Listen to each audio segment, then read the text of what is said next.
That would be it. No, I didn't, but I love it. If I had a walk-up song, I would want that to be it. Wasn't a good enough hitter, though, to ever have a walk-up song. Well, welcome everyone to the 2022 Vrbo Fiesta Bowl Media Day with Michigan. We'll begin with some opening comments from Coach Harbaugh, and then we'll take a few questions until about 12:15. After that, we will open the floor for player interviews, which will continue until 1 p.m. Coach Harbaugh will be available here at the podium until 12:45 as well if you'd like to ask additional questions. At this time, I'll turn it over to Coach Harbaugh. Thank you.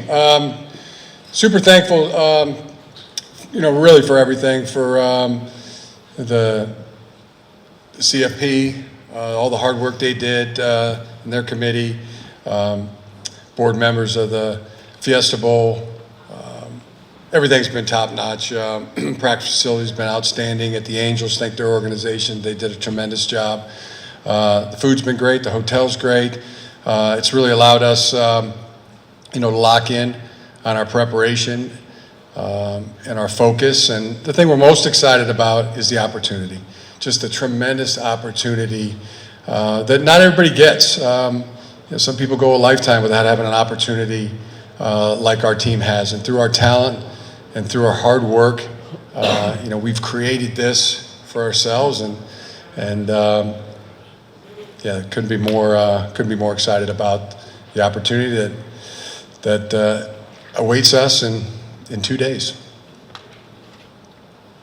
All right, we'll open it up to questions. If you do have a question, please raise your hand so we can get a mic to you. And please announce your name and your outlet. Let's start over here with Dennis. Yes, sports. Everybody knows you, Dennis. Yeah, everybody. Jim, why are you guys maybe better prepared this year, doing it a second time? Do things come easier, the logistics, compared to last year? I don't know. Don't ever really like to get into comparing anything, really. As soon as you start comparing somebody or something gets diminished, so I tend to stay away from comparisons. Our next question is in left, back row. Molly. Hi, Coach. Hi, Molly Molly. McGrath, ESPN. The best players tend to peak at the right time. How is J.J. McCarthy playing his best ball right now? Well, just in every way, the kid's got it all. Tremendous talent, athleticism, work ethic, and the willingness to put the team as the highest priority. And I think that's what every one of his teammates feels, knows, that it's never all about JJ. He makes it about the team and his teammates. Second row on the left. Bob Winowski, Detroit News, over here. The TCU people have been talking about they haven't faced an offense like you guys play, the way you play, the style of play, and you haven't really faced how they play defense for the most part, 3-3-5. What challenges does that present? And they seem to think if they stop the run, that's the entire key. I imagine most teams think that against you guys. Yeah, the challenge is TCU defense. Yeah, it's sometimes a true 3-3-5. It's got a lot of variations. Tremendous secondary that runs and hits. Disruptive defense. 14 interceptions, 15 fumbles or 15 interceptions and 14 forced fumbles. Downhill linebackers, but the linebackers will play over the top and behind the blocks. It's really good, really athletic defense. Front row right here on the right. Steve Kornacki, Toledo Blade, your hometown paper, right? I feel like Ted Lasso with everybody saying their names and where they're from. When I spoke to your father about the real enjoyment that you're having this season and last season, he went back to Aiden and the seniors coming into your office and saying, we've got everything downstairs, and that they were going to handle, you know, the locker room, obviously, and you're involved in that for sure. But talk about the sources of the joy that you've had, not only this season, but last season, and how much fun it's been for you. Yeah, it's the enjoyment of football, of you know, like I said, the opportunity to have what, you know, this team has created and what it's brought to life. It's been a great team effort. Coaches, strength coaches, players, families, you know, parents. You know, it's been you know, a team, you know, in every respect, and everybody bleeds blue and pulls the same direction. You know, one of your favorite ball teams, you know, that I've ever been a part of, for sure. And the enjoyment of football. You know, speaking of my dad, it's you know, that's also like, you know, like Sonny Dykes and myself. I mean, we really have that in common. We both come from we're coaches' sons. Spike Dykes, I mean, great coach, 3 Coach of the Years when he was at Texas Tech, and but to be young like we were, and be exposed to the game of football, and be exposed to a team, and you know, the culture of the family culture of a football team. You know, it's something that when you're a kid, you just know that it's not only possible, but it's inevitable that you're going to be doing the same thing, and there's a joy there, you know, that you know, very blessed, you know, along with Sonny Dykes, very blessed to have been raised that way. It was pretty cool yesterday.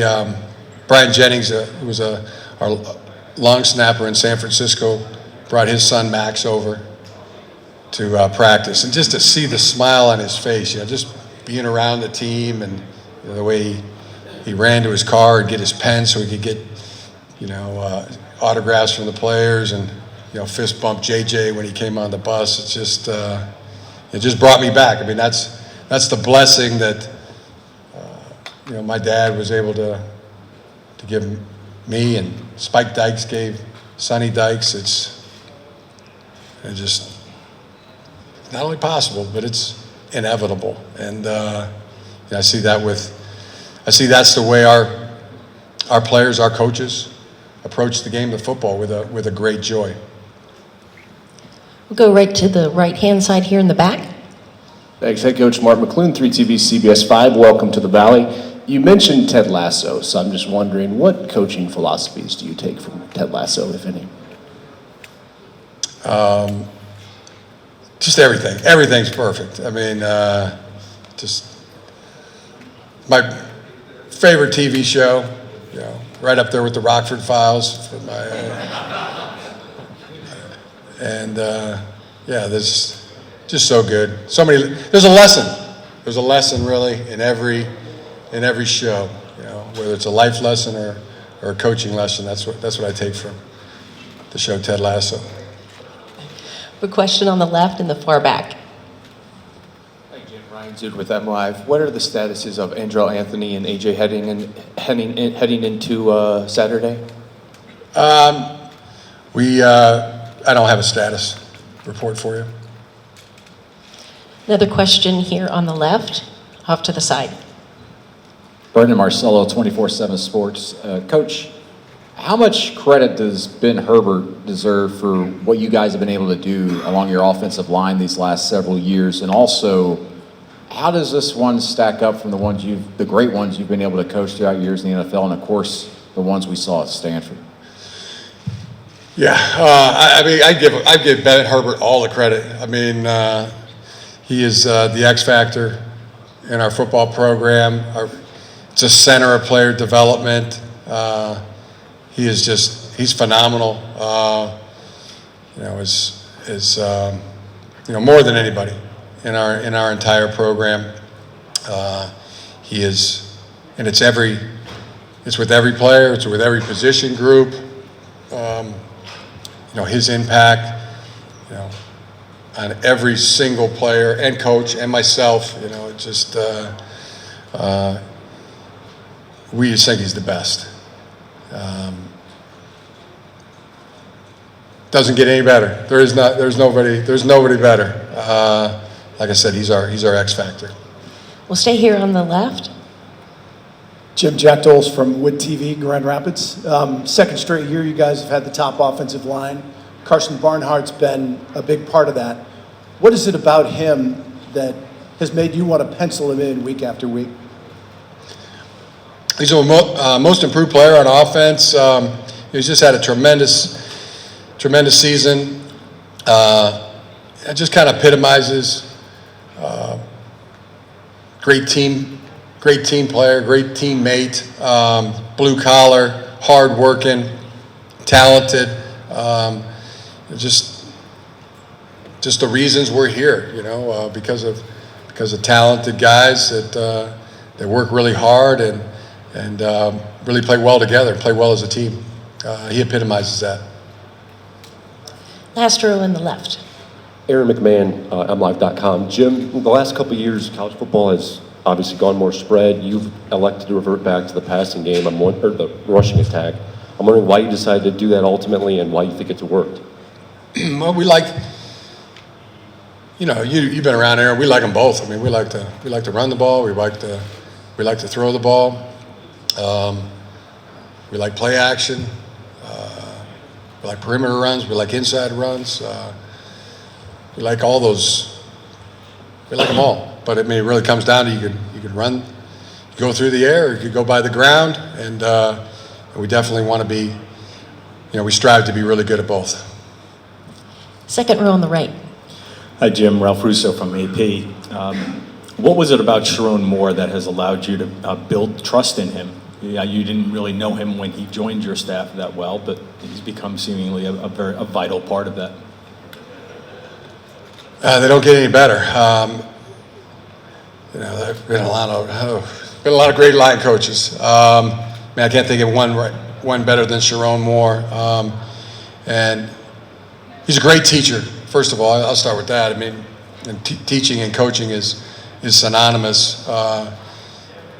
Tremendous passion for the game, and you know, for our players. Bleeds blue like nobody else. You know, just tremendous enthusiasm every single day. Smart, wicked smart. And just, yeah, in every way, you know, a Michigan man. I mean, he's not afraid of any challenge or taking on any new challenge. But yeah, those are just to list a few. I mean, nobody I have more respect for than Sharon Moore. Nobody I've worked with that I have more respect for than Sharon Moore. You know, like a brother. You know, like my own brother. And that trust, that friendship, you know, that love, it goes both ways. Yeah, that's how I feel about Sharon Moore. End of the first row here on the left.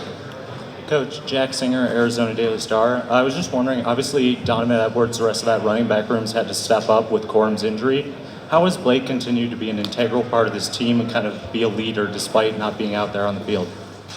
Yeah, Blake Corum, never before have we had somebody win the most valuable player, win the hardest working player on the team, and win the toughest player. So all three of those awards, I think it paints a picture exactly what each award stands for, right? And those awards are voted by the players, and Blake won all three. Only player I've ever been a part of any team that's won all three of those awards. That's what he means to our team. It's you know, been so much like Dennis brought up Aiden Hutchinson earlier. I call them Heisman habits. You know, Aiden Hutchinson had those Heisman habits. Blake Corum has those Heisman habits in every way, and everybody, it's infectious. Everybody feeds off it. Everybody who's smart, just watches, emulates, and then tries to surpass what those two are doing. So what's he meant? He's meant that much, the most. And Donovan Edwards, we said from the beginning of the season, we had 2 starting running backs, Blake Corum and Donovan Edwards, and that's the way it's played out. Both are great players. We'll now open the floor for player interviews. Again, Coach Harbaugh will be here until 12:45.